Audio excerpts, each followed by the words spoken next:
اگلا سوال ہے، ایک صحیح حدیث میں آیا کہ سجدہ میں انسان اپنے رب کے بہت قریب ہوتا ہے، لہٰذا خوب دعائیں کیا کرو۔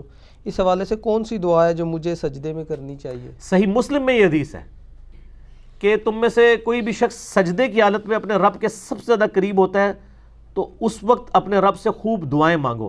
تو وہی دعائیں کریں جو نبی علیہ السلام نے کی ہیں، بخاری مسلم دونوں میں موجود ہے کہ آپ صلی اللہ علیہ وآلہ وسلم سجدے اور رکوع کے اندر سبحانک اللہم ربنا وبحمدک اللہم اغفر لی پڑھتے تھے۔ میرے نماز والے ریسرچ پیپر نمبر 8 میں بھی موجود ہے، سبحانک اللہم ربنا وبحمدک اللہم اغفر لی۔ اس میں اللہ کی حمد بھی ہے اور دعائے مغفرت بھی ہے۔ یہ دعا آپ مانگیں جو نبی علیہ السلام خود مانگتے تھے، اور اس کے علاوہ آپ وہ تمام دعائیں مانگ سکتے ہیں جو دعائیں معصورہ ہیں کتاب و سنت کے اندر آئی، کوئی بھی آپ دعا مانگ سکتے ہیں۔ حتیٰ کہ صحیح بخاری میں موجود ہے جب تم نماز کے تشہد میں دروشی پڑھ چکو اس کے بعد جو چاہو اپنے رب سے مانگو۔ تو تشہد میں بھی آپ دعائیں مانگ سکتے ہیں، سجدے میں بھی دعائیں مانگیں، جتنی مرضی مانگیں، لیکن معصورہ ہوں زیادہ بہتر ہے۔ اس کے علاوہ بھی اگر ہوں تو بہتر یہ ہے کہ عربی زبان میں ہی مانگیں۔ اور میں تو اکثر ایک ہی دعا آپ کو بتاتا ہوں، ایک ہی دعا سب سے کامل جو بخاری اور مسلم میں حدیث ہے۔ انس ابن مالک کہتے ہیں نبی علیہ السلام کوئی اور دعا کرے نہ کرے یہ دعا آپ نے کبھی نہیں چھوڑی۔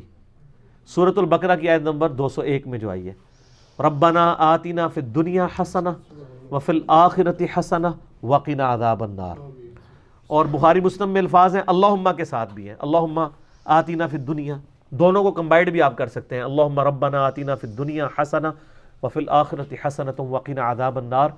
ہم نے اپنے اذکار والے ریسرچ پہ اس پہ بھی کارڈ پہ بھی لکھی ہے، یہ بخاری میں ہے 6389، مسلم میں جو ہے وہ 6840 ہے۔ یہ دعا آپ مانگیں اور دیکھیں اتنی کامل دعا ہے، اے اللہ دنیا میں بھی بھلائیاں عطا فرما دے اور آخرت میں بھی۔ سر کوئی چیز بچ گئی؟ اور ساتھ کہا کہ آخرت کی سب سے بڑی بھلائی دے دے، کون سی؟ وقنا عذاب النار۔ اب یہ مولویوں کی تسلی نہیں ہونا کہ وقنا عذاب القبری، وقنا عذاب الحشری، وقنا عذاب المیزانی، پتہ نہیں کہ کچھ لگایا، کیونکہ نبی علیہ السلام کی تعلیمات پہ شاید ان کو اعتماد نہیں ہے۔ مرتے ہی آخرت شروع ہوگی، بخاری مسلم کی حدیث ہے۔ مرنے سے پہلے کی زندگی جو ہے وہ دنیا کی ہے اور مرتے ہی آخرت ہے۔ صحیح بخاری میں حدیث ہے کہ نبی علیہ السلام کی جب وفات کا وقت قریب آیا تو عبد الرحمن بن ابی بکر آئے۔ اما عائشہ کہتی ہیں کہ ان کے ہاتھ میں مسواک تھی، نبی علیہ السلام نے اشارہ کیا تو آپ نے مسواک مانگی، امت کی تعلیم کے لیے تھا نا، تو چبائی نہیں کی، سخت تھی۔ تو حضرت عائشہ کہتی ہیں میں نے وہ مسواک لے کے نا اپنے منہ میں نرم کر کے حضور کے منہ میں ڈالی، تو نرم کر کے، تو اس میں اما عائشہ کے الفاظ ہیں کہ مجھے یہ خوش نصیبی حاصل ہے کہ نبی صلی اللہ علیہ وآلہ وسلم کا تھوک اور میرا تھوک، آپ کا لعاب دہن اور میرا لعاب دہن، اللہ تعالیٰ نے ایک ہی جگہ جمع کر دیا۔ کس طرح؟ جب حضور نے چبائی نہیں چبائی گئی تو وہ حضرت عائشہ نے ڈالا تو نبی علیہ السلام کا تھوک مبارک ادھر آیا، پھر جب حضرت عائشہ نے چبا کے گئی تو سیدہ عائشہ کا۔ اس میں الفاظ ہیں اس دن جو اللہ کے نبی کی دنیا کی زندگی کا آخری دن اور آخرت کی زندگی کا پہلا دن تھا۔ حضور کی وفات کے دن کو اما عائشہ نے کہا ہے کہ حضور کی زندگی کا آخری دن اور آخرت کا پہلا دن۔ یہ میں نے ثبوت میں کہا ہے کہ یہ جو میں نے عقیدہ بیان کیا ہے نا کہ مرتے ہی آخرت شروع ہو جاتی ہے، اس کے ثبوت میں نے یہ لفظ، اس میں الفاظ ہیں کہ دنیا کی زندگی کا آخری دن اور آخرت کی زندگی کا پہلا دن۔ تو فی الدنیا حسنہ وفی الآخرۃ حسنہ، سب کچھ آ گیا۔ سر آپ دنیا کی ہر خواہش اس دعا کے اندر کر سکتے ہیں۔ آپ کسی کی اولاد نہیں ہو رہی، وہی تصور رکھیں، دعا یہ مانگ لیں۔ کسی کے روزگار کا ایشو ہے، دعا یہ مانگ لیں۔ بیماری کا ایشو ہے، دعا یہ مانگ لیں۔ حتیٰ کہ ایک مسلم شریف میں بڑی رکت انگیز حدیث ہے، نبی صلی اللہ علیہ وآلہ وسلم ایک صحابی کی عیادت کے لیے گئے جو بالکل چڑیا کی طرح ڈھانچے کی شکل میں اس کا پنجر ہو چکا ہوا تھا، کمزور ہو کے بیماری کی وجہ سے، تو یعنی زندگی موت کی کشمکش میں تھا۔ آپ نے فرمایا تو اللہ سے کیا مانگتا ہے؟ سمجھدار بندہ سمجھ آتا ہے۔ انہوں نے کہا یا رسول اللہ میں اللہ سے یہ دعا کرتا ہوں کہ اے اللہ جو تو نے مجھے آخرت میں عذاب دینا ہے دنیا میں دے لے۔ استغفر اللہ توب الیہ۔ آپ میں سبحان اللہ، یہ حضور حیرانگی میں، اللہ پاک ہے ہر برائی سے، انسان ہی اس قسم کی کوتاہیاں کر سکتا ہے نا۔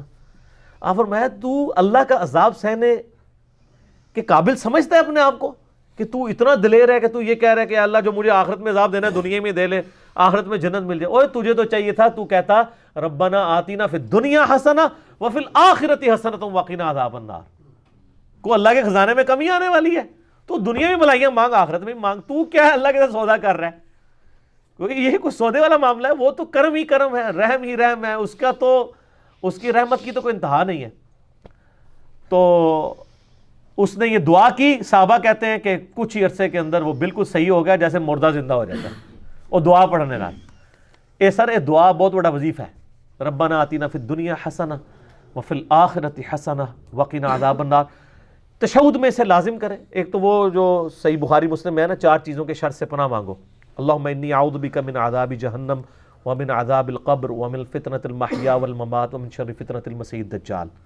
وہ تو آپ نے 4 چیزوں کے شر سے پناہ مانگنی ہے، اس کے بعد اس دعا کو بھی ایڈ کریں، رب اجعلنی والی دعا بھی مانگا کریں، رب ارحمہما کما ربیانی صغیرہ، یہ بھی جتنی بھی دعائیں یاد ہیں، اور رکوع اور سجدوں میں بھی آپ مانگ سکتے ہیں، اور بہتر ہے عربی زبان میں ہی مانگنی چاہیے۔ میرا مولانا ساق صاحب کے ساتھ اس مسئلے میں علمی اختلاف ہے، میرا کلپ بھی چڑھا ہوا ہے، یعنی عربی مسلمانوں کا بانڈ ہے اور یونٹی کا ذریعہ، اور جو سوز و گداز اس کے اندر ہے وہ کسی چیز کے اندر ہی نہیں ہے۔ اور یہ کہنا ہے لوگوں کو ترجمہ نہیں آتا، سر ربنا آتینا کا ترجمہ یاد کرنے میں کتنا ٹائم لگتا ہے؟ ربنا اے ہمارے رب، آتینا ہمیں عطا کر دے، پھر دنیا اس دنیا میں، حسنہ، حسنہ تو لفظ اردو میں بھی استعمال ہوتا ہے، ٹھیک ہے، حسن عاقبت لفظ بولا جاتا ہے، وفی الآخرۃ حسنہ وقنا عذاب النار۔ میرا خیال ہے یہ اس کا ترجمہ تو آلموسٹ سارے مسلمانوں کو آتا ہی ہوگا، یہ کوئی اتنی مشکل دعا نہیں ہے۔ تو لوگوں کو اس طرف امفسائز کرے کہ وہ نبی الاسلام والی زبان بولے، عربی زبان کے اندر دعا کرے، ایک دعا ہی سب کچھ کور کرے گی، ٹھیک ہوگا۔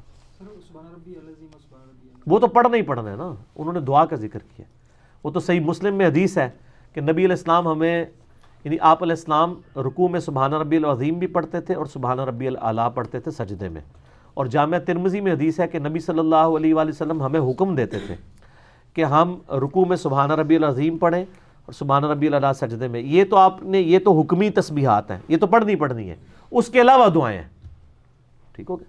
جیسے صحیح بخاری مسلم میں حدیث ہے کہ نبی علیہ السلام نے یہ حکم دیا ہے کہ 4 چیزوں کے شر سے اللہ کی پناہ مانگو تشہد میں، اللہم انی اعوذ بک من عذاب جہنم ومن عذاب القبر ومن فتنۃ المحیا والممات ومن شر فتنۃ المسیح الدجال۔ یہ تو آپ نے مانگنی ہے نا، اس کے علاوہ تو بخاری میں الفاظ ہیں، اس کے بعد جو چاہو اپنے رب سے مانگو۔ تو وہ یہ پوچھ رہے تھے کہ یہ نبی علیہ السلام نے جو حکم دیا ہے کہ آپ نے رکوع میں اللہ سے مانگنے کا بہترین موقع ہے سجدے میں، تو کیا مانگے؟ تو میں نے بتایا کہ یہ مانگے، وہ تو کرنا ہی کرنا ہے، وہ تو ڈیٹم لیول ہے نا، وہ تو ابلیگیٹری ہے، اس کے بعد یہ بھی مانگے۔